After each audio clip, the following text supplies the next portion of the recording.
Welcome to Anu Academy, and I am going to talk about a very first chapter of class 10th biology, life process.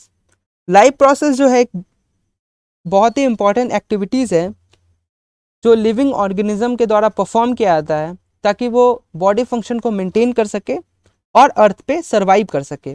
तो life processes जो है वो है nutrition, metabolism, reproduction, excretion, respiration और transportation.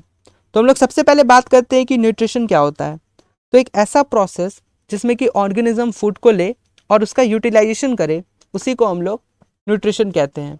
अब एक ये question arise होता है कि क्यों हमें न्यूट्रिशन का ज़रूरत है।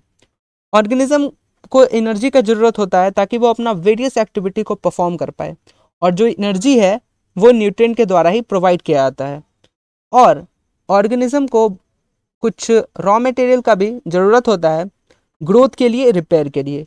रिपेयर इन द सेंस कि जब हम लोग को कोई भी इंजरी होता है तो हमारा वहाँ का सेल डेड हो जाता है, और सेल डेड के साथ ही जब आप देखते हो कि जब कोई सेल डेड होता है या मतलब कोई इंजरी होता है, जैसे कि हाथ पे एक छोटा सा कोई कट लग गया, तो धीरे धीरे एक नया स्किन आता है। तो उस नई स्किन आने के लिए जो रिपेयर का प्रोसेस है उसके लिए भी हम लोग को एनर्जी चाहिए, और एनर्जी प्रोवाइड किया जाता है न्यूट्रिएंट्स के द्वारा।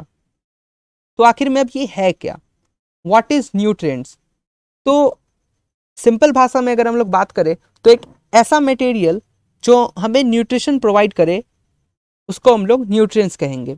तो अब दो तरह का होता है ये, मैक्रो और माइक्रो। तो मैक्रो क्या होता है कि कार्बोहाइड्रेट, प्रोटीन, फैट, ये मैक्रो के कैटेगरी में आता है, और जो मिनरल है, विटामिन्स है, वो माइक्रो के कैटेगरी में आता है।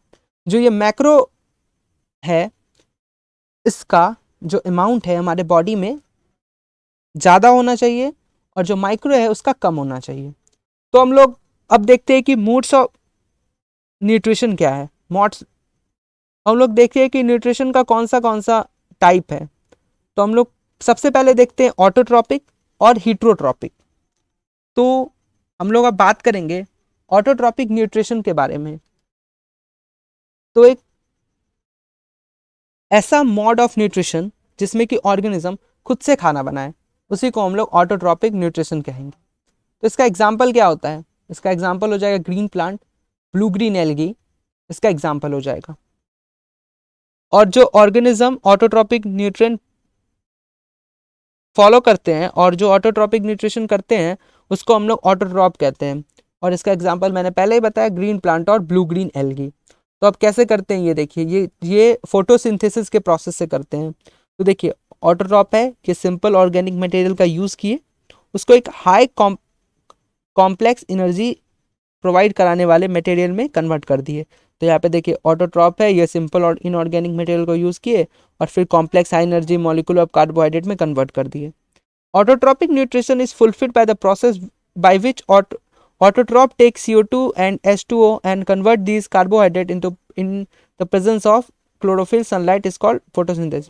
तो photosynthesis कुछ नहीं है, बस एक सिंपल सा है कि जो एयर से CO2 लिया गया, वाटर से सॉइल से वाटर लिया गया, और जो ये कार्बन डाइऑक्साइड प्लस वाटर मिल के बना देता है कार्बोहाइड्रेट, जिसका फॉर्मूला होता है C6H12O6। और इसके लिए क्लोरोफिल का होना जरूरी है और सनलाइट का होना जरूरी है।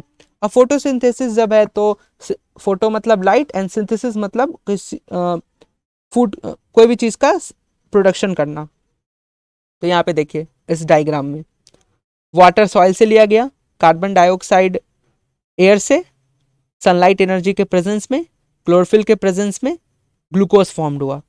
और हाँ, इस प्रोसेस के दौरान एक गैस लिबरेट होता है जिसका नाम है ऑक्सीजन। तो ये बहुत ही इंपॉर्टेंट प्रोसेस है। अब हम लोग देखते हैं कि प्लांट पे न्यूट्रिशन कैसे होता है। तो न्यूट्रिशन इन प्लांट पढ़ते हैं। तो ग्रीन प्लांट है वो अपना खाना खुद बनाता है, और इसके लिए उसको ज़रूरत होता है सनलाइट का। सनलाइट क्या करता है? एनर्जी प्रोवाइड करता है। कार्बन डाइऑक्साइड एंड वाटर जो है ये रॉ मटेरियल है, और क्लोरोप्लास्ट में फूड बनता है। और फूड जो बनता है वो किस फॉर्म में स्टोर होता है? वो स्टार्च के फॉर्म में स्टोर होता है। तो अब जो ऑटोट्रॉपिक न्यूट्रिशन फोटोसिंथेसिस से होता है, तो हम लोग जानते हैं कि फोटोसिंथेसिस है क्या। तो फोटोसिंथेसिस एक ऐसा प्रोसेस है जिसमें कि ग्रीन प्लांट अपना खाना बनाते हैं, उसी को हम लोग फोटोसिंथेसिस कहते हैं। इस प्रोसेस के दौरान जो सोलर एनर्जी है उसको कन्वर्ट किया जाता है केमिकल एनर्जी में और कार्बोहाइड्रेट बन जाता है। जो ग्रीन ग्रीन लीव्स है, हरा जो पत्ता होता है, वहीं पे फोटोसिंथेसिस होता है। यहाँ पे लिखा हुआ है कि green leaves are the main site of photosynthesis. अब चौथा पॉइंट इसमें यह है कि जो ग्रीन पोर्शन ऑफ प्लांट है उसमें एक पिगमेंट होता है chloroplast. The green portion of plant contain a pigment chloroplast chlorophyll. यहाँ पे एक चीज़ गलत हो गया है कि जो प्लांट का जो ग्रीन पोर्शन है वहाँ पे क्लोरोफिल होता है और उस ग्रीन पोर्शन को हम लोग क्लोरोप्लास्ट बोलते हैं। The whole process of photosynthesis can be shown by the following equation. यहाँ पे क्वेश्चन देख लीजिए, CO2 वाटर ये दोनों मिलके क्लोरोफिल के प्रेजेंस में और सनलाइट के प्रेजेंस में शुगर बनाया और ऑक्सीजन लिबरेट हुआ। रॉ मटेरियल कौन कौन से यूज होते हैं? पहला है sunlight, chlorophyll, CO2, water. Sunlight तो आराम से मिल जाता है। क्लोरोफिल अगर ग्रीन प्लांट है तो क्लोरोफिल मिल ही जाएगा, और जो सनलाइट है वो सनलाइट एब्जॉर्ब बाय क्लोरोप्लास्ट। जो ग्रीन पार्ट्स होते हैं प्लांट के लीव्स में, क्लोरोप्लास्ट, उसी के द्वारा सनलाइट को एब्जॉर्ब किया जाता है। CO2 स्टोमाटा में इंटर होता है और ऑक्सीजन रिलीज होता है स्टोमाटा ऑन द लिप। मतलब सिर्फ यहाँ पे ये कहा जा रहा है कि स्टोमाटा में गैसेस एक्सचेंज होता है। Water plus dissolve mineral like nitrogen phosphorus are taken by the root from the soil. जो वाटर है और डिजॉल्व मिनरल है जैसे कि नाइट्रोजन है, फॉस्फोरस है, वो रूट के द्वारा लिया जाता है सॉइल से। How do raw material for photosynthesis become available to the plant? तो जो वाटर है वो सॉइल्स में जाइलम टिश्यू के थ्रू आता है रूट और स्टेम्स में, और कार्बन डाइऑक्साइड पत्ता में आता है स्टोमाटा के द्वारा। फोटोसिंथेसिस का साइट क्या होता है, कहाँ होता है फोटोसिंथेसिस? तो क्लोरोप्लास्ट में होता है, और क्लोरोप्लास्ट में क्लोरोफिल होता है, ग्रीन ग्रीन पिगमेंट। तो ये बहुत ही इंपॉर्टेंट है। अब देखते हैं हम लोग मेन इवेंट क्या है फोटोसिंथेसिस का। पहला है कि लाइट का एब्जॉर्प्शन क्लोरोफिल के द्वारा, फिर ये लाइट एनर्जी केमिकल एनर्जी में कन्वर्ट होता है, और फोटोलाइसिस ऑफ वाटर होता है हाइड्रोजन और ऑक्सीजन में। एक्चुअली 10th में ना बहुत ही कम पढ़ना है, बहुत ही मतलब कुछ कुछ ये पॉइंट है उसी को कंसिडर करना है, ताकि इसके बारे में जो डिटेल स्टडी है वो क्लास 11th में इसके बारे में पढ़ना है। Deduction of CO2 to carbohydrate. जो CO2 है वो कार्बोहाइड्रेट में होता है। जो सनलाइट है वो क्लोरोफिल को एक्टिवेट करता है और उसी से वाटर मॉलिक्यूल स्प्लिट होता है। जो हाइड्रोजन है, the hydrogen release by splitting of water molecule utilize for the reduction of carbon dioxide to produce carbohydrate. Oxygen is a by product of photo.